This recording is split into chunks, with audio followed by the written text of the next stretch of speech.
আসসালামু আলাইকুম। Hello everyone, কেমন আছো ভাই ও বোনেরা? আশা করি ভালো আছো। আমরাও তোমাদের দোয়ায় ভালো আছি, আলহামদুলিল্লাহ।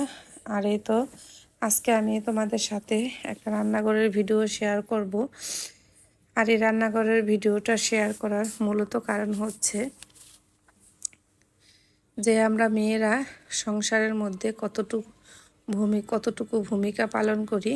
এই ভিডিওটা দেখলে অবশ্যই তোমরা বুঝতে পারবে। দেখো আমার রান্নাঘরের কি পরিস্থিতি, কি হাল হয়েছে রান্নাঘরের। আর এই রান্নাঘরটা অগোছানো থাকার কারণেই হচ্ছে আমি খুবই অসুস্থ হওয়ার কারণে আমি একেবারেই কালকে রাত্রে কোনো কাজ করতে পারি নাই। কাজগুলা রেখেই শুয়ে পড়েছিলাম। আর হচ্ছে বাচ্চা মানুষ, বুঝতেই পারতেছ, বাচ্চারা ওর বাবাকে নিয়ে ডিম ভেজে রাত্রের খাবার দাবার শেষ করেছে। শেষ করার পরে ওরা যেভাবে পারছে ওইভাবে রেখেছে। আর ছেলে মানুষরা অবশ্যই কোনো কাজই গুছিয়ে করতে পারে না। কিছু কিছু ছেলেরা পারে, তবে সবাই পারে না। আমাদের মেয়েদের মতো কাজ ছেলেরা কখনোই পারবে না, এটাই স্বাভাবিক। আর হচ্ছে কারণ আল্লাহই তো ভাগ করে দিয়েছে ছেলে এবং মেয়ে, কাজই তো ভাগ করা। তা ওদের কাজটা ওরাই ভালো পারে আর আমাদের কাজটা আমরাই ভালো পারি। আর হচ্ছে এই কারণে যেভাবে পারছে বাচ্চাদের নিয়ে খাওয়া দাওয়া করে শেষ করে রেখেছে, সব কিছু এভাবেই রাখছে। তাই আমি আর রান্না করে আসিই নাই। তবে সকালবেলা যখন উঠলাম রান্নাঘরের অবস্থা দেখলাম খুবই খারাপ। আর হচ্ছে অবশ্য আমার শাশুড়িও বাসায়। আর হচ্ছে আমার শাশুড়িও অনেক বয়স হয়েছে, আর কত। আর শাশুড়িকে দিয়ে অবশ্যই আমি এই ধরনের কাজ করাবো না।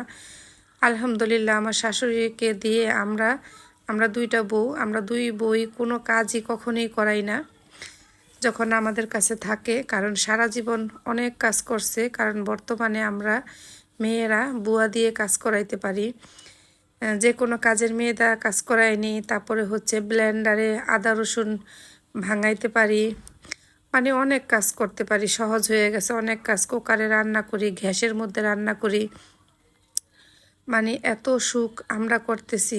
অবশ্য আমাদের মা, আমাদের চাচিরা, তারপরে হচ্ছে আমাদের শাশুড়িরা, এরা কিন্তু এত সুখ করতে পারে নাই। তারা শিলপাটায় মরিচ প্রত্যেকটা মশলা বেটে বেটে খাইছে। যে এটা আমার নিজের চোখে দেখা, আমি নিজেও বাটছি, আমার মাকে মাঝে মাঝে হেল্প করছি।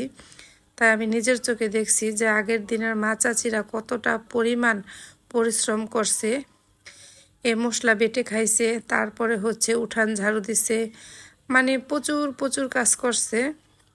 ওই কাজগুলোর মধ্যে আমিও কিছুটা ভাগ পাইছিলাম, দেখছি আমার মার সংসারে। তাই আমি চিন্তা করি সবসময় তাদের বয়স হয়েছে, এই বয়সে তাদের কোনো কাজ করা সম্ভব না। যখন একেবারেই না পারি, একেবারে অসম্ভব হয়, হয়তো কোনো শাক বাছা বা একটু কোটা একেবারে অসম্ভব হইলে তখন বলি যে আমার শাশুড়িকে, যে মা এটা একটু করে দেন। এছাড়া যতক্ষণ সম্ভব যে নিজে সুস্থ আছি, ভালো আছি, আমার শাশুড়িকে দিয়ে কখনোই কোনো কাজ করাইতে চাই না। দোয়া করবা সবসময় যেন তাকে এভাবে আদর করে যত্ন করে পালতে পারি।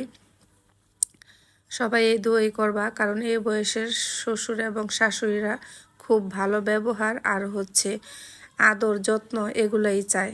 তারা এই বয়সে ভালো খেতে এবং ভালো ভালো পোশাক পরতে চায় না। তারা খুব ব্যবহারে সন্তুষ্ট হয়। আর এই তো নাতিদের নিয়ে, ছেলেকে নিয়ে রাত্রে খাওয়া দাওয়া করে সে রাখছে। তারা সবাই খাওয়া দাওয়া করে সব কিছু গুছিয়ে রাখছে। আমি বলছি যে মা সব কিছু রেখে দেন। তারপর আমার শাশুড়ি বলছিল যে আমি ধুয়া ফেলাই। আমি করি না, আপনি কখনই ধুবেন না, আমি সকালে উঠে সব কিছু করব, আপনি রেখে দেন। কারণ তার কথা সে বলছে, কিন্তু আমার তো উচিত না তাকে দিয়ে এগুলা এত কিছু পরিষ্কার করানো, একদম অসম্ভব। কারণ আমি অবশ্যই আলহামদুলিল্লাহ সুস্থ হয়ে গেলে সকালেই করতে পারবো।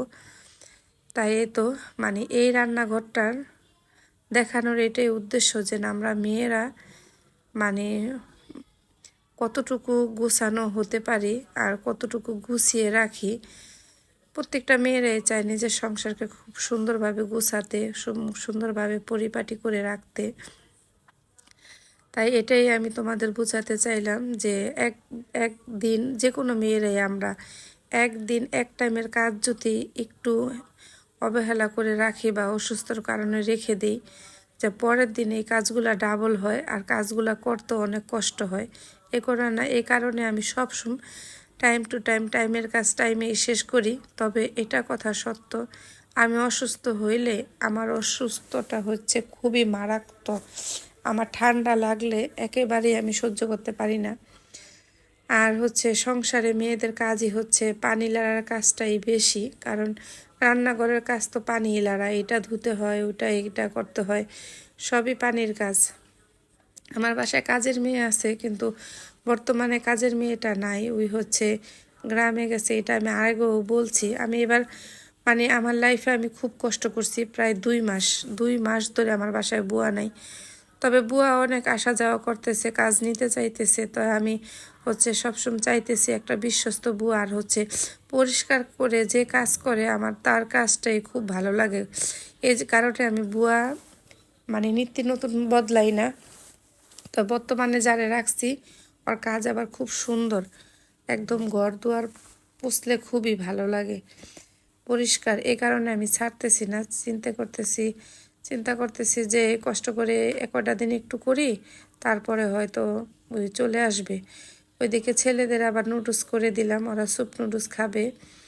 আর হচ্ছে নুডলস বানানোর পরও এখানে আবার কিছু থালা বাসন হয়ে গেল, এগুলো আবার পরিষ্কার করতেছি, কারণ অনেকটা জায়গা পরিষ্কার নোংরা হয়েছে। একদম চুলার থেকে এই পাশ পর্যন্ত পুরাটাই, এই পাশটা আগে কতগুলা পরিষ্কার করলাম, তারপর আবার এগুলা হয়েছে। তাই আমার মনে হয় যে অসুস্থ থাকলেও যদি যতটুকু পারি কষ্ট করে একটু একটু করে করে রাখলে, অবশ্য কাজের মেয়েটা থাকলে কষ্ট হতো না, ওকে দিয়ে আমি এগুলা সব করতো। আর আমি কখনোই হচ্ছে বুয়া দিয়া বাসন ধোয়াই না, কারণ আমি রাত্রেই সব কিছু পরিষ্কার করে রাখি। আমার ঘুম থেকে ওঠার পরে যদি রান্নাঘরটা একদম ক্লিয়ার থাকে, দেখতে খুবই ভালো লাগে, ফ্রেশ লাগে। এ কারণে আমি থালা বাসন বুয়া দিয়ে ধোয়াই না। আর ওদের আশায় রাখলে হয় কি, ওরা কখনোই দেখবা যে কোনো সময় ওরা ঠিক টাইম মতো আসে না। তার মানে ওই আমার নোংরা জায়গার মধ্যে কাজ করতে হইতাছে, ওই গন্ধগুলোই আমার শুনতে হইতাছে। এ কারণে আমি কখনোই থালা বাসন ধোয়াই না। টুকটাক 1-2টা থাকে হয়তো শেষের দিকে, রাত্রে একদম শেষের দিকে কিছু খাওয়া দাওয়া করলে তখন ওটা থেকে যায়, কিন্তু ভারীটা সব মানে যতটা পারি সম্পূর্ণ পরিষ্কার করে তারপরে রাখি। তবে হচ্ছে এই কথাটাও ঠিক যে আমি বলছি যে আমরা মেয়েরা সংসারে অনেক বড় একটা ভূমিকা পালন করি, এই কথাটাও যেমন ঠিক, আবার ওই কথাটাও ঠিক যে একটা পুরুষ সংসারের মধ্যে কতটা ভূমিকা পালন করে। তাই আমার মনে হয় যে পুরুষের ভূমিকাটাই বেশি, কারণ আমার এই সংসারটাই তো তারে নিয়ে, একটা পুরুষকে নিয়েই তো সংসার। এই সংসারে A to Z যাবতীয় যা আছে, যে একটা রান্নাঘরের পাউটটা হইতো তার টাকায় কিনা। তা সে যদি ঠিক না থাকতো তাহলে তো আমার কিছুই ঠিক না। আর সে যদি আমাকে সুন্দরভাবে সংসারটা গুছাইতে না দিত, তাহলে আমি এত সুন্দর সংসারটা কিভাবে গুছাইতাম? তো সম্পূর্ণই তো তারই অবদান। তার তার জিনিসটাই, তার আমানতের তার এই সংসারটা হচ্ছে, এই সংসার হচ্ছে স্বামীর দেওয়া আমানত। এই আমানতটাই আমরা সুন্দরভাবে পালন করার চেষ্টা করি, এই আমানত যে খেয়ানত না হয়।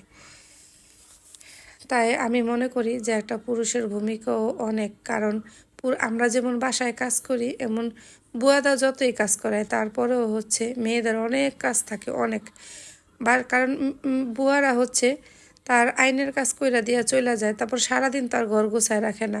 তা সারাদিন আমরা মেয়েরা সংসারে পরিপাটি রাখি, গোছগাছ করে রাখি, বাচ্চাদের গোছাই। আর হচ্ছে দ্বিতীয়ত হচ্ছে যে হাজব্যান্ড যখন সারাদিন শেষে বাসায় ফিরে, আমি সবসময় চেষ্টা করি যে বাসায় ফিরে যে সে সুন্দর একটা পরিবেশ পায় বাসার, যে না বউ বাচ্চারাও পরিপাটি, বাসা বাড়িও পরিপাটি, সব কিছু গোছানো। একটা জিনিস খেয়াল করবা, পুরুষরাও যখন বাসার সব কিছু সব দিক দিয়ে গুছানো দেখে না, তখন না পুরুষদেরও খুব ভালো লাগে। এলোমেলো পরিবেশ কোনো পুরুষরাই আমার মনে হয় পছন্দ করে না, খুব 2-1 জন ছাড়া। কারণ হচ্ছে আমাদের সমাজে সবাই একরকম পরিষ্কার না, এক একজন এক এক রকম। তাই আমি সবসময় চেষ্টা করি যে তোমাদের ভাইয়াকেও খুশি রাখতে, তার জন্য কারণ সেও খুব পরিষ্কার পরিষ্কার একটা ব্যক্তি। মাঝে মাঝে হয় কি, আমি এত পরিষ্কার রাখার পরেও যদি একটু ফ্লোরে ময়লা দেখে সে নিজেই ঝাড়ু দেয়, আমি নিজেই হাসি যে তোমার কেন এটা দিতে হইতেছে। সেও নোংরা পছন্দ করে না।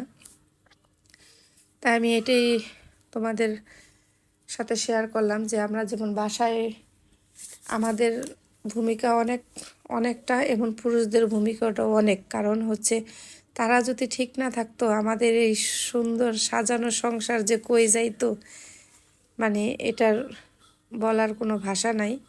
কারণ হচ্ছে পুরা সংসারটাই হচ্ছে আমার স্বামীর পরিশ্রমের টাকায় সাজানো এবং গুছানো। আর টাকা রুজি করতে যে কতটা কষ্ট, একমাত্র একটা পুরুষরাই বলতে পারে যে কতটা কষ্ট টাকা রোজগার করতে। তাই আমিও চাই সে যেমন আমাদেরকে হ্যাপি রাখে সবসময়, আমিও চাই তারে হ্যাপি রাখতে, যেন সবসময় সারা জীবন হ্যাপি রাখতে পারি। এটাই সবাই দোয়া করবা আমাদের জন্য। আর আমরা প্রত্যেকটা মেয়েরাই যেন খুব সাংসারিক হতে পারি। আর এই তো তোমাদের সাথে অনেক কথা শেয়ার করলাম, ভুল হলে ক্ষমার চোখে দেখবা। আজকের মতো এই পর্যন্তই। আল্লাহ হাফেজ।